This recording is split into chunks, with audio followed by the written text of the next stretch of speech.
Imagine standing alone in a dark, rain-soaked trench on the edge of no man's land. The night shattered by the screams of soldiers and the whistle of incoming grenades. Outnumbered, wounded, surrounded by the enemy. Most men would have fled. Most men would have been captured, or worse. But one man refused to give an inch. One man fought not just for survival, but for the life of his comrade, and in doing so became a legend, a name whispered in the annals of World War I, yet forgotten for nearly a century. That man was Henry Johnson, a soldier of the Harlem Hellfighters. Johnson was small in stature, just 5 feet 4 inches tall, but what he lacked in size, he more than made up for in courage, determination, and ferocity. On the night of May 15, 1918, in the Argonne Forest of France, Johnson would single-handedly fight off a German raiding party, saving the life of Private Needham Roberts and holding a key forward post. He was wounded multiple times, bayonets, bullets, shrapnel, yet he continued to fight. By the time the battle ended, the Germans had retreated. Roberts survived, and Johnson had performed an act of bravery so extraordinary that the French army awarded him the Croix de Guerre, one of France's highest military honors. Johnson's heroism didn't end there. He became the first American to receive the award in World War I. But despite these remarkable achievements, his own country largely ignored him. Johnson returned home injured and underappreciated, dying in relative obscurity at the age of 32. Only decades later would his courage be recognized by the United States, culminating in the awarding of the Medal of Honor in 2015, nearly a century after the battle that made him legendary. But who was this man behind the legend? What shaped him? What prepared him for that night? And what kind of world did he come from that demanded courage, resilience, and tenacity merely to survive? To understand Henry Johnson, we must go back to the beginning. Henry Johnson was born on July 15, 1892, in Winston-Salem, North Carolina, in the rural South. He came into a nation still struggling with the aftermath of the Civil War, a country where African Americans had been freed from slavery but had been systematically denied equality, opportunity, and safety. Laws enforced segregation, social norms enforced inequality. Violence, both overt and subtle, was a constant threat. For Black families, life was defined by hardship, labor, and endurance. Johnson's early childhood was shaped by this environment. Families worked long hours to survive. Children were expected to contribute from a young age, and education was scarce and unequal. Opportunities were limited, and rights were often meaningless in practice. Despite these obstacles, Johnson displayed a determination and toughness from a young age. He learned quickly that survival required more than strength. It required awareness, resourcefulness, and courage. As he grew older, he witnessed a society in transition. Industrialization in the North created jobs that the South could not offer. The railroads, factories, and ports of northern cities promised work, wages, and for some, the possibility of escape from the harsh realities of Southern life. Henry Johnson, like millions of African Americans of his generation, would eventually join the Great Migration, moving north in search of a better life. By his late teens, Henry had traveled to Albany, New York. There, he worked as a porter at the train station, a demanding and physically exhausting job. Porters were required to carry heavy luggage, assist passengers, and maintain a polite demeanor at all times. Despite the grueling labor and frequent mistreatment by white travelers, Henry excelled. Those who met him remembered his energy, his strength, and his indomitable spirit. Though small in stature, he stood tall in presence. In 1917, as the world was engulfed in war, Henry faced a choice. Europe had been at war for 3 years, and the United States was finally entering the conflict. The nation called for volunteers, urging young men to enlist. For African Americans, the decision was complicated. They were being asked to fight for freedoms abroad that they were often denied at home. Yet service offered more than danger. It offered a chance to prove themselves, to gain recognition, and to claim dignity through bravery. Henry enlisted in the New York National Guard in June 1917. He was assigned to the 15th New York Regiment, later renamed the 369th Infantry Regiment, known to history as the Harlem Hellfighters. This unit was made up almost entirely of African-American soldiers, many of whom had migrated from the South to Harlem. It was a brotherhood forged from struggle, resilience, and a determination to prove themselves in a world that doubted their abilities. Training at Camp Wadsworth in South Carolina was grueling. Racism was pervasive, both from local communities and from white soldiers and officers. The 369th were often given outdated equipment and subjected to harsher conditions than other units. Many were relegated to labor tasks, digging trenches and performing menial work, while white regiments trained for combat. But the men of the 369th persevered. They drilled longer, trained harder, and formed bonds that would carry them across the Atlantic and into history. Despite the challenges, the Harlem Hellfighters gained a reputation for discipline, courage, and skill. Their music, led by the regiment's band under James Reese Europe, brought jazz to European audiences and lifted morale both at home and abroad. But the men knew that their true test would come on the front lines. In December 1917, the regiment boarded transport ships bound for France. The Atlantic crossing was dangerous. German U-boats prowled the waters, ready to sink Allied transports. Soldiers slept in crowded bunks with little ventilation, enduring the cold and the constant noise of the ocean. For Henry Johnson, however, this voyage represented hope. He was leaving behind a life of struggle, oppression, and limited opportunity, and stepping into a world where courage would finally be recognized. Upon arrival in France, the 369th faced another challenge. The U.S. Army refused to allow black soldiers to serve in combat roles alongside white units. Instead, the regiment was assigned to French command, a decision that would ultimately work in their favor. The French treated them as equals, issued them proper equipment, and placed them on the front lines. The men of the 369th, including Henry Johnson, had finally found the recognition they had long sought. The French troops respected them. They learned trench warfare, combat strategies, and how to survive the brutal conditions of the Western Front. For Henry, each day in the trenches built resilience, sharpened skills, and prepared him for the night that would define his life. Even before the fateful events of May 15, 1918, Henry Johnson had demonstrated qualities that set him apart. His courage, discipline, and determination were evident in every training exercise, every patrol, every interaction with his fellow soldiers. Yet it was the combination of his upbringing, his work ethic, and his experiences with racial injustice that forged the soldier who would later fight against overwhelming odds and survive. Henry Johnson's story is one of perseverance against systemic obstacles, of courage born in the quiet moments of struggle, and the indomitable spirit that refuses to be broken. From the segregated South to the streets of Albany, from the training camps of South Carolina to the battlefields of France, every step of his journey shaped him into the man who would become a legend. As we prepare to follow Johnson and the Harlem Hellfighters into combat, it is essential to understand this context. It is essential to recognize the world that shaped him, the hardships he endured, and the resilience that would allow him to face the unimaginable with unwavering courage.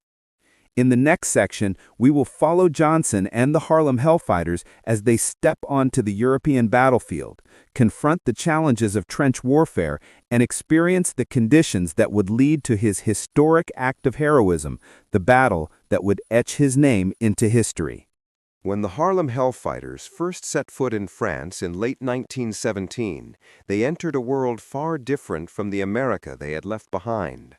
The chill of winter followed them off the gangplanks and into the muddy, makeshift camps built for new arrivals.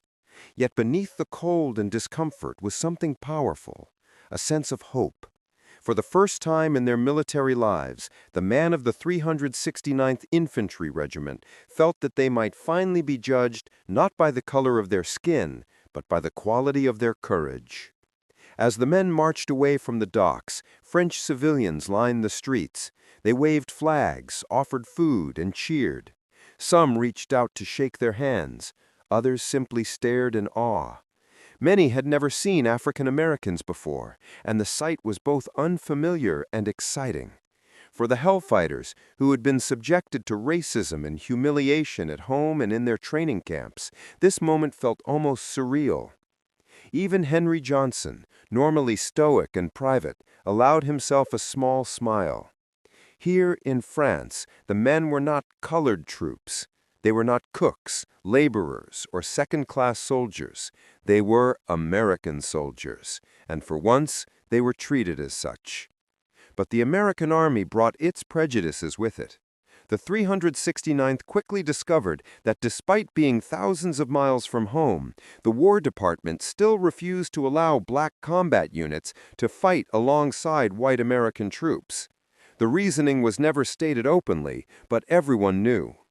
Racist commanders believed black men were unfit for combat, incapable of discipline, and likely to panic under pressure. Nothing could have been further from the truth. The Hellfighters knew it. Their officers knew it, and they were determined to prove everyone wrong. Instead of being deployed with other American units, the 369th was reassigned to the French Army. At first, this felt like yet another insult, a rejection by their own country. But what the men didn't yet realize was that this reassignment would become one of the greatest blessings of their wartime experience. When French officers from the 161st Division arrived to take command of the 369th, the difference in treatment was immediate and astonishing. The French army, having fought in brutal trench warfare for over 3 years, desperately needed reinforcements. They didn't care about race. They cared about discipline, loyalty, and willingness to fight. The French soldiers greeted the Hellfighters with admiration and respect. They exchanged cigarettes, taught them new songs, and shared stories of the front. Some even attempted English phrases, smiling broadly as they said, "Bonjour, Américain, bienvenue." To the Hellfighters, this was almost unbelievable. Many whispered to each other, "They treat us better than our own army." Henry Johnson, who had endured humiliation in the Jim Crow South and the National Guard, found the change uplifting. Men who had been mocked, doubted, and degraded were now treated as equals. Henry would later describe the French attitude simply, "They treated us like men." Under French command, the 369th received proper trenches, proper instruction, and proper equipment. The French issued Lebel rifles, Chauchat machine guns, helmets, gas masks, grenades, and combat gear. Everything was standard. Everything was equal. The training was not easy. The French soldiers were battle-hardened and took nothing lightly. They taught the Hellfighters how to survive trench warfare, how to identify incoming artillery by sound, how to build and reinforce firing positions, how to move silently during nighttime patrols, how to coordinate with machine gun nests, how to detect poison gas before it struck silently. For many Americans, this training was shocking, but for the Hellfighters, it was invigorating. They had finally been given a real chance to fight, and they were determined not to waste it. Henry Johnson especially excelled in training. He learned quickly, practiced relentlessly, and soon gained a reputation as one of the most alert, sharp-eyed men in his company. His fellow soldiers noticed how deeply focused he became, as if he sensed that something extraordinary awaited him on the battlefield. By early 1918, the 369th had moved into positions near the Argonne Forest, one of the most dangerous sectors of the Western Front. Their new home was a narrow, muddy trench, cold, damp, and filled with rats. The smell was overpowering, a mix of rotting food, wet earth, unwashed bodies, and death. Men slept in small dugouts, often ankle-deep in freezing water. They ate hard bread, cold meat, and whatever rations they could scavenge. At night, they could hear the Germans across the lines, coughing, talking, sometimes playing music.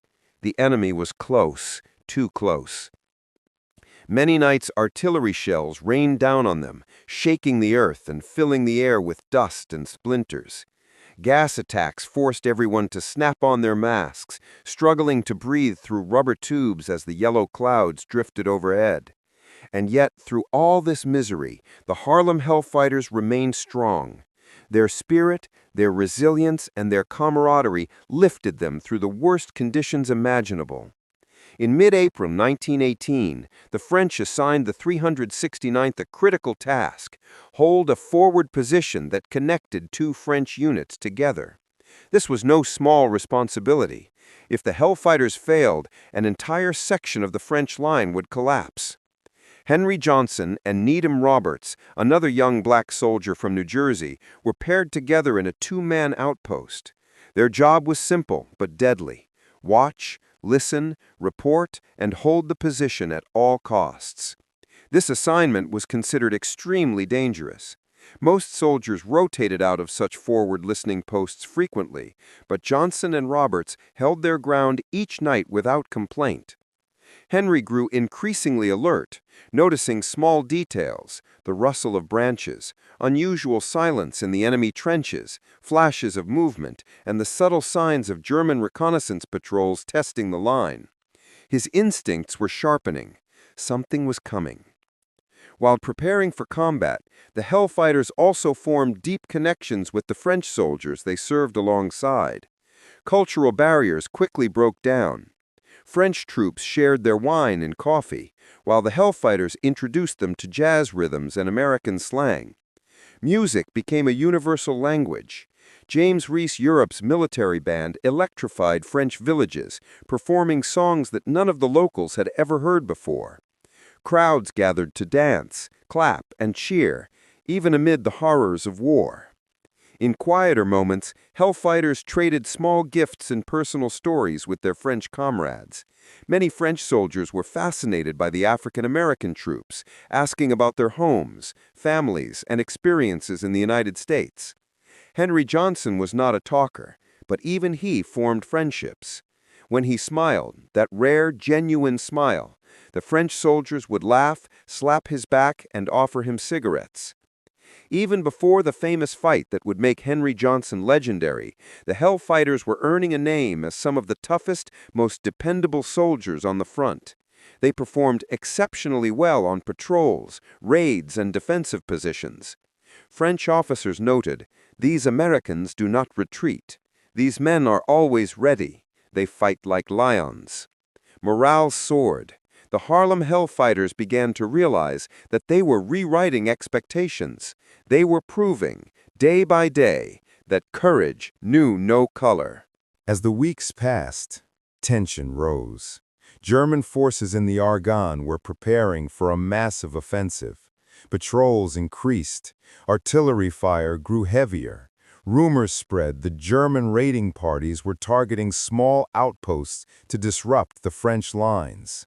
Henry Johnson felt it in his bones. Every night, he and Roberts took their positions, covering a small section of barbed wire, listening for movement in the darkness. The moonlit forest around them felt alive. Shifting shadows, rustling leaves, and eerie silence that hinted at danger lurking just out of sight. Roberts, younger and less experienced, often felt uneasy. Johnson reassured him with simple words: "Stay sharp, stay ready." Johnson's role in the upcoming battle was taking shape long before the Germans attacked. He was becoming the soldier the French respected, the comrade the Hellfighters trusted, and the man who would one day face overwhelming odds and refuse to back down. As April turned into early May, Johnson's keen senses detected changes on the front. He noticed German scouts lingering longer than usual. Patrols came closer to French wire. Footsteps sounded heavier in the night. Someone, or something, was preparing for a strike. The French officers listened carefully to Johnson's observations. Though they could not confirm all his suspicions, they increasingly trusted his instincts. They knew that Johnson had a natural talent for detecting enemy movement, a sixth sense honed through experience and vigilance. The stage was being set for the event that would define Henry Johnson's legacy, a story of courage, sacrifice, and ferocity that would echo across generations. Maps showing troop positions near Saminahould and the Argonne. Johnson was not reckless. He was not looking for glory. But he believed that his duty, his responsibility to protect his fellow soldiers was sacred. His upbringing, his hardships, and the racism he had endured had forged in him a determination to prove himself every day. He once said to a fellow soldier, "If they come, they'll find us ready." These were not empty words. For weeks, Johnson had been preparing mentally, physically, and emotionally. He checked his equipment, ensured his rifle was clean, inspected the wire, practiced hand-to-hand moves taught by French instructors, learned to throw grenades accurately and silently. He was becoming a warrior, not simply because he wanted to be, but because the war demanded it. On the evening of May 14, 1918, the air was thick with tension. A fog settled over the trenches. The forest seemed too quiet.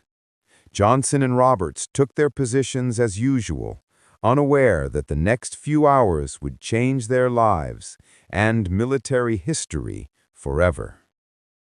Johnson sensed movement in the darkness, but could not confirm it.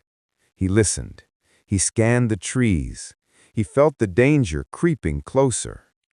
Around midnight, he whispered to Roberts, "Stay close. Something's out there." The stage was set. The moon dipped behind the clouds, plunging the forest into total blackness. German grenadiers and bayonet squads were gathering silently, preparing to attack the forward post held by just 2 American soldiers. And now, the story of Henry Johnson's legendary stand begins. In Section 3, we will follow Johnson and Roberts into a battle that would defy the odds, rewrite history, and transform a humble porter from Albany into one of the greatest heroes of World War I. Midnight crept slowly across the Argonne forest, pulling a blanket of cold, heavy darkness over the front line. The French trenches lay quiet, save for the distant echoes of artillery and the soft dripping of water seeping from the forest canopy. In the stillness, 2 silhouettes took their posts at a small outpost ahead of the main line, a listening post, isolated and dangerously exposed. Those men were Private Henry Johnson and Private Needham Roberts, members of the Harlem Hellfighters. They were outnumbered, out in front, and completely alone. Johnson adjusted his French helmet, feeling the familiar weight of his Lebel rifle against his shoulder. Roberts knelt beside him, rubbing his hands together against the cold. The air smelled of damp earth, rusting metal, and the faint sour odor of old grenades. Far behind them, hundreds of sleeping soldiers lay unaware that within hours their lives would depend on the bravery of these 2 men. Henry glanced around. Something was wrong. The forest was too still, too silent. He whispered to Roberts, "Stay sharp. Something's moving out there." At around 2 a.m., Johnson's instincts flared. He heard faint snapping of twigs, too deliberate for an animal, too careful for a patrol of French soldiers. He tightened his grip on his rifle and peered into the darkness. Roberts held his breath. A few seconds later, a shape appeared, then another, then many more. They were shadows at first, but soon Henry recognized the truth. German raiders, inching forward, crawling low, their bayonets glinting faintly under the moonlight. They had come prepared, in silence, in numbers, in the dead of night. Johnson whispered, "They're here. Get ready." This was no small patrol. It was a raiding party of at least 24 German soldiers trained specifically to infiltrate, overwhelm, and kill forward posts. And they were heading straight toward the two Americans. Without warning, the darkness exploded. A German soldier pulled the pin of a grenade and hurled it toward the American post. It landed between Johnson and Roberts with a sharp thunk, followed by a blinding flash. The explosion sent dirt, splinters, and shrapnel into the air. Roberts was thrown backward, his arm and hip shredded by fragments. Johnson staggered but kept his footing, ears ringing, vision blurred. Before he could regain focus, another grenade landed, then another. Johnson yelled for Roberts to get behind the trunk of a fallen tree. He himself ducked behind a small mound of earth, shielding his face just as another grenade erupted, showering them with debris. Roberts groaned, "I'm hit, Henry, I'm hit bad." But Johnson didn't panic. He shouted back, "You're not dying here, not tonight." He grabbed a handful of French grenades, pulled the pins with his teeth, and hurled them toward the approaching enemy. Explosions lit up the forest, casting violent shadows across the German helmets advancing through the trees.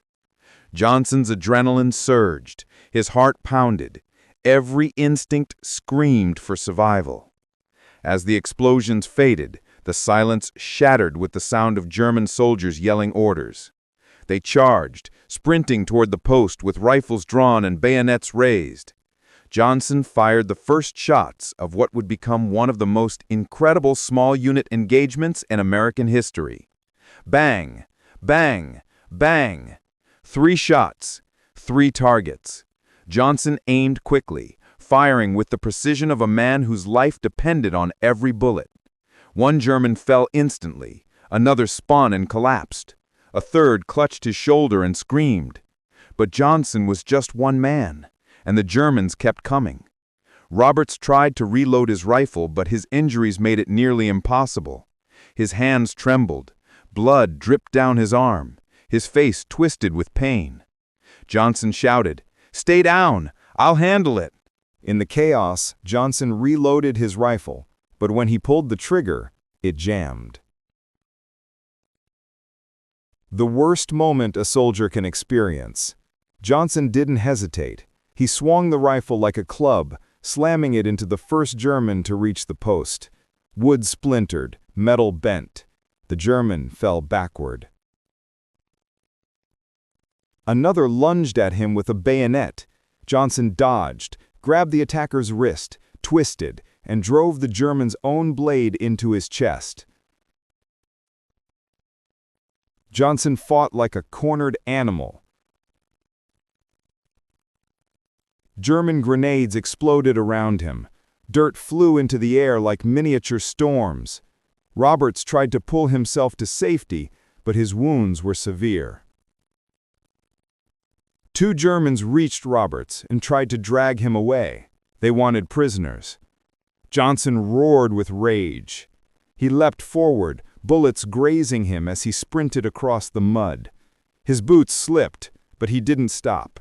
He slammed into the Germans with full force, knocking them off Roberts. One slashed at Johnson with a knife, cutting through his arm. Johnson barely felt it. He raised his foot and drove it into the soldier's chest, sending him crashing to the ground. But now Johnson was outnumbered again. Soldiers surrounded him. Some jabbed at him with bayonets. Others swung rifle stocks. Johnson felt pain tear across his body, legs, arms, side. Blood soaked his uniform.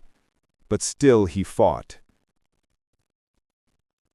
Wounded, out of ammunition, and surrounded, Johnson reached for his final weapon, a 17-inch French bolo knife, issued for cutting brush, but deadly in close combat. He unsheathed it with a metallic hiss that sliced through the night. A German rushed him. Johnson slashed across the man's forearm, then stabbed forward with force that shocked even him. The soldier fell. Another lunged from behind. Johnson spun, dragged the blade across the attacker's side, and sent him sprawling. He fought like a man possessed, driven by adrenaline, pain, fury, and loyalty to his friend.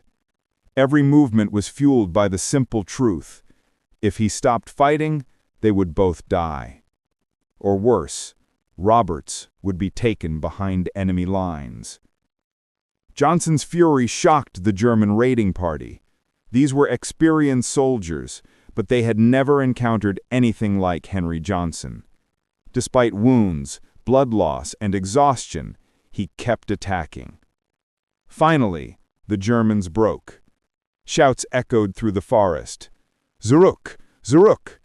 Retreat! Retreat!" They dragged their wounded, left their dead, and disappeared into the darkness. Some limped, some crawled, some simply fled. Johnson stood panting, soaked in blood, some his, some not, barely able to stay upright. His hands trembled, his vision blurred, but he stayed standing. He stayed alive. He staggered back to Roberts, who lay trembling, terrified, and in pain. Johnson knelt beside him. "They're gone," he whispered. "You're safe now." And then finally, Henry collapsed. When French reinforcements reached the outpost at dawn, they were stunned. The scene looked like the aftermath of a small war. Johnson lay wounded, drifting in and out of consciousness. Roberts, badly injured, clutched his arm. Around them were bodies, German soldiers who had encountered the fury of a single American fighter. The French officers were speechless. 2 American soldiers had defeated an entire raiding party. Johnson had sustained 21 wounds, bullets, bayonet cuts, and grenade shrapnel. Yet he had never retreated, never surrendered, and most importantly, he had saved the life of his friend. Word of the battle spread quickly across French units.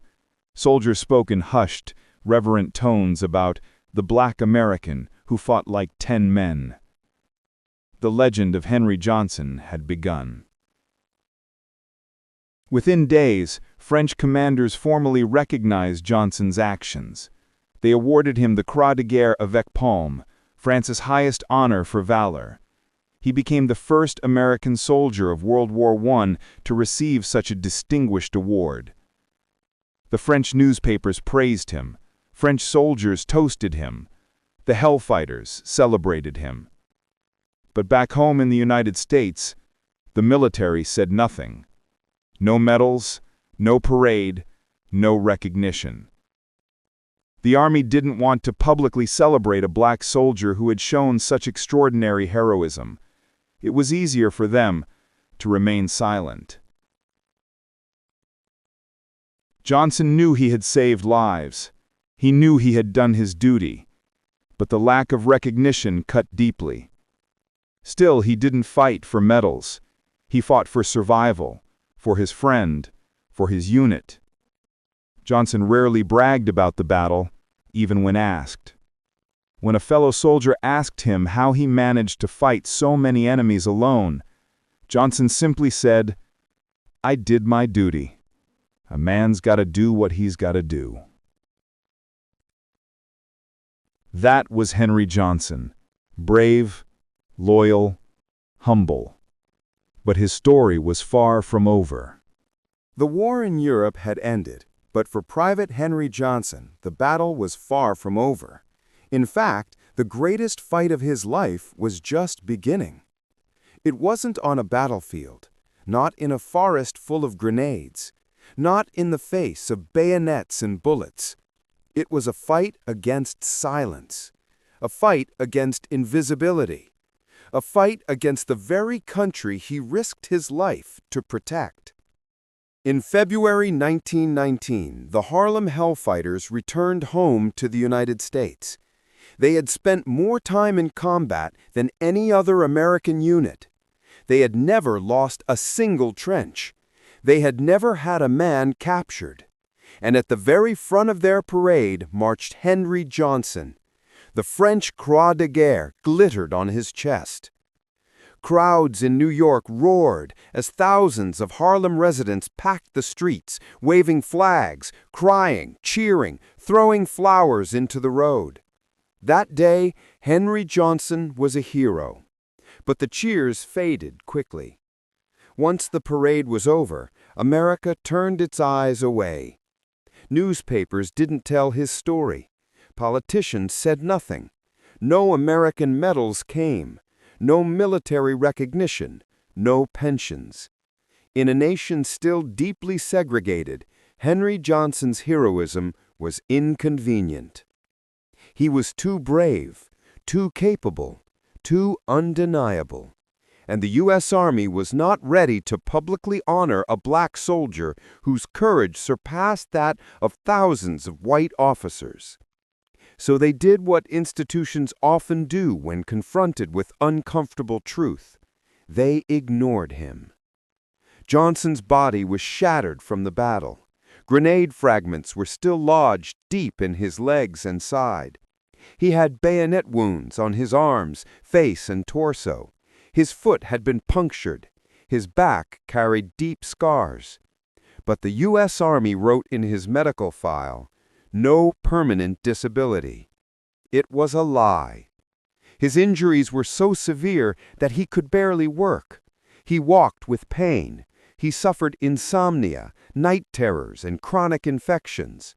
But without recognition, he received no disability payments, no rehabilitation, no military pension, no government medical care. He was left completely alone. Johnson tried to take odd jobs, dock worker, janitor, laborer, but the pain forced him to quit each time. His family struggled. Money ran out. As the months dragged on, the war hero became a man fighting simply to survive. In 1919, the Army launched a campaign to correct public perception. They wanted to influence the way the war was remembered, and they certainly didn't want a black private being the face of heroism. So they began to spread a damaging narrative. They claimed Henry Johnson's wounds weren't serious, that he was exaggerating, that his disability was imagined. The same military that had relied on Johnson's courage in France now erased his sacrifice. But Henry Johnson refused to stay silent. Johnson began giving speeches across the country. He spoke to churches, black civic groups, and veterans' halls. His voice was strong, emotional, and full of righteous anger. In one of his most powerful and controversial statements, he said, "I cannot get the praise I deserve from my own country." This was explosive, radical, unacceptable to the Army. A black soldier openly accusing the U.S. government of discrimination in 1919? That was enough to make officers furious. In response, the Army cut him off entirely. They stopped responding to his letters. They denied every disability claim. They ended every chance he had at support.